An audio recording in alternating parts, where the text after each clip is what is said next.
दोस्तों नमस्कार नमस्कार। मैं पंडित ब्रजभूषण शर्मा आप लोगों के सामने एक बार फिर ब्रज फ्यूचर पॉइंट के सौजन्य से।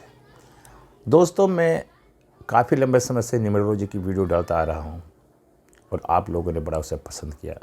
आज आप लोगों के सहयोग से लॉकडाउन के बाद मैंने काम चालू करा था। आज मेरे 8,000 सब्सक्राइबर हो चुके हैं और 5 लाख व्यू हो चुके हैं।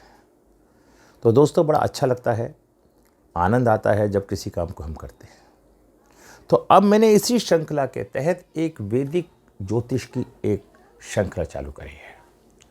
उसका मेरा सोचना ये रहा, क्योंकि हम जो न्यूमरोलॉजी पढ़ाते हैं वो उसका संबंध वैदिक से होता है।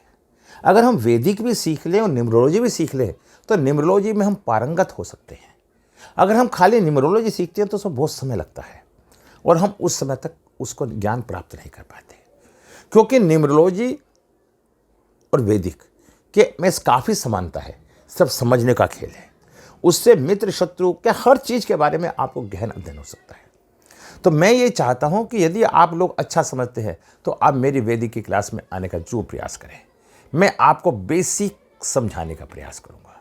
जन्म कुंडली क्यों बनती है, कैसे बनती है और कहां से बनती है, इसके बारे में बताऊंगा। दोस्तों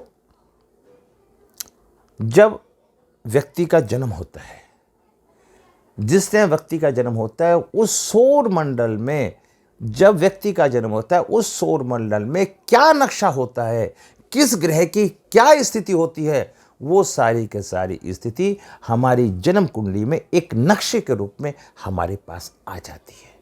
जो 9 ग्रह हैं, 12 भाव हैं, जब सूर्य उदय होता है, सूर्य उदय के आधार पर उन सबको हम एक कागज पे अंकित कर लेते हैं। जब वो कागज पे अंकित हो जाता है तो हम उससे हमें हमारा टाइम, क्योंकि घड़ियों का टाइम सबका एक है, लेकिन सूर्य उदय होने का हर एरिया में अलग अलग समय है, तो उसी आधार पे टाइम का कंफ्यूजन हो जाता है। जब हमारा टाइम का कंफ्यूजन हो जाता है, हमारा लगन खराब गलत हो जाता है, तो हमारी कुंडली की सारे फलादेश खराब हो जाता है।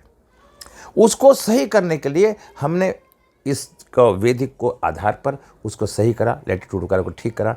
और मैं बताना चाहता हूं, जिधर से सूर्य उदय होता है, पूर्व दिशा से सूर्य उदय होता है, और जब सूर्य उदय होता है और जो सौर मंडल होता है, जब सूर्य के चारों तरफ पृथ्वी घूमती है, पृथ्वी का जो घनत्व है, व्यास है, वो 360 अंश का है।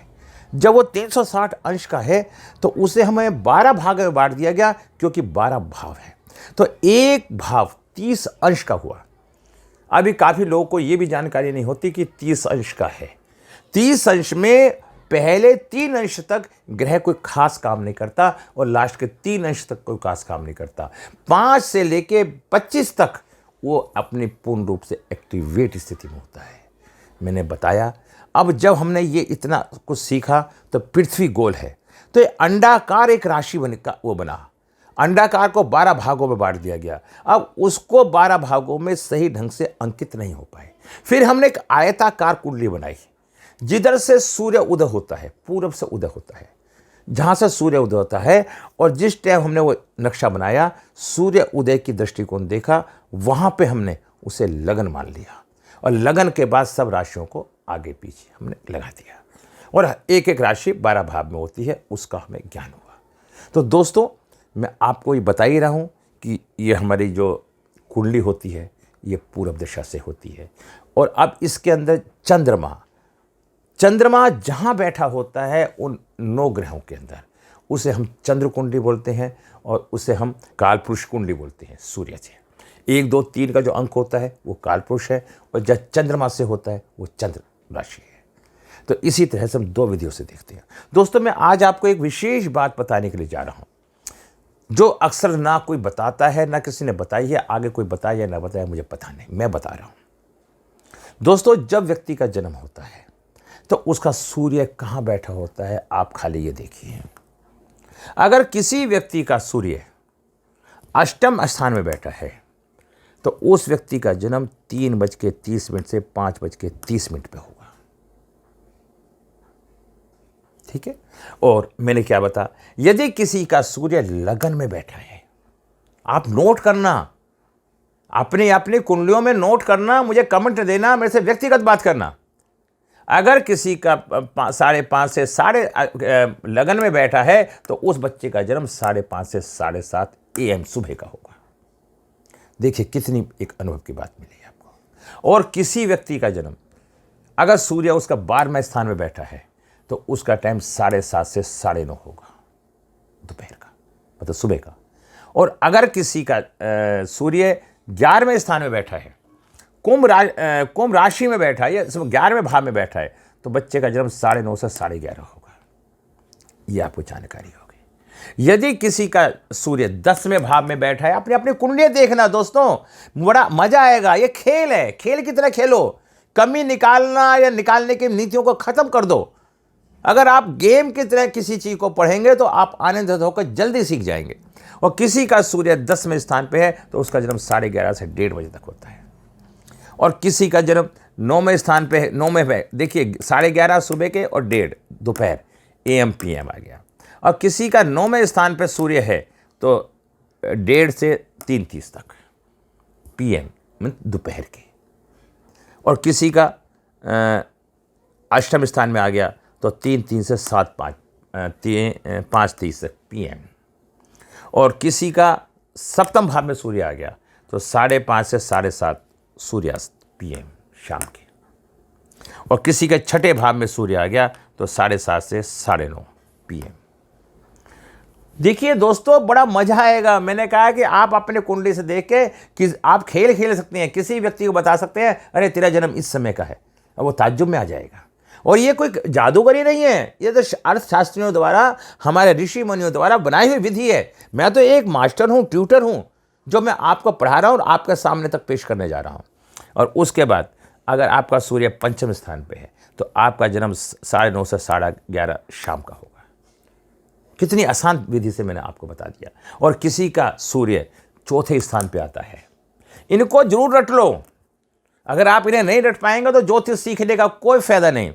कुछ लोग खाली ज्योतिष को मस्ती में लेते हैं, दूसरे को एक बात बता के मस्ती लेना चाहते हैं, वो ऐसे ज्योतिष नहीं आती। अगर 4थे स्थान में है तो 11:30 से 1:30 अर्धरात्रि है। और दोस्तों किसी का 30वें स्थान पे है, 1:30 से 3:30 AM सुबह के 12 बजे के बाद होगी रात के, तो ये क्या होगा, मिथुन राशि, बुध। दोस्तों अब मैं आपको एक बात और बताना चाहता हूं, आपको हंसी होगी। मेरा जन्म भी 1:30 से 3:30 के बीच में 2:10 का है। और वास्तव में 30वें स्थान पे मेरा सूर्य है। जब मैंने देखा मुझे बड़ा ताज्जुब हुआ। और अगर किसी का दूसरे स्थान पर सूर्य है तो 3:30 से 5:30 AM सुबह के टाइम। और फिर ये लगन आ गया। दोस्तों ये जन्म कुंडली का, सूर्य का मैंने आपको विस्तार से विश्लेषण दे दिया है। इसे समझने का, सोचने का प्रयास करना, शायद आप बहुत ऊंचाइयों पर पहुंचेंगे। दोस्तों यदि आपको वैदिक सीखनी है, लोशोग्रिड सीखनी है, न्यूमरोलॉजी सीखनी है, अंकों की युक्ति सीखनी है, लाल किताब सीखनी है, तो आप मेरे चैनल पे आएँ और कांटेक्ट करें। और मेरे पास बहुत बहुत कम फीस है। मैं अपना कुंडली भी देखता हूँ। दोस्तों भटको मत, मैं आपको अपने यहाँ या न्यूमरोलॉजी में अगर आप मेरे से कुंडली देखते हैं मात्र 1100 रुपये लेता हूँ। आपका नाम ठीक करके दूंगा, आपका मूल्यांकन ठीक करके दूंगा, आपका मोबाइल नंबर ठीक करके दूंगा, एक सॉफ्ट कॉपी 250 पेज की बना के आपको कुंडली की आपको दूंगा।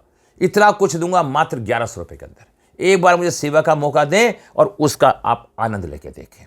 दोस्तों आप चाहते हैं मेरे चैनल पे आएँ, और हो सकता है कि आपके सब्सक्राइब करने से और सब में पहली वीडियो आपके पास आएगी। और हो सकता है कि उस वीडियो को देख के आप किसी को शेयर करें और आपका उसमें बहुत ही फ़ायदा हो और किसी और का ही फ़ायदा हो सकता है। मैं इसी आशा विश्वास के साथ आपको नमन करता हूँ। जय हिंद, जय भारत।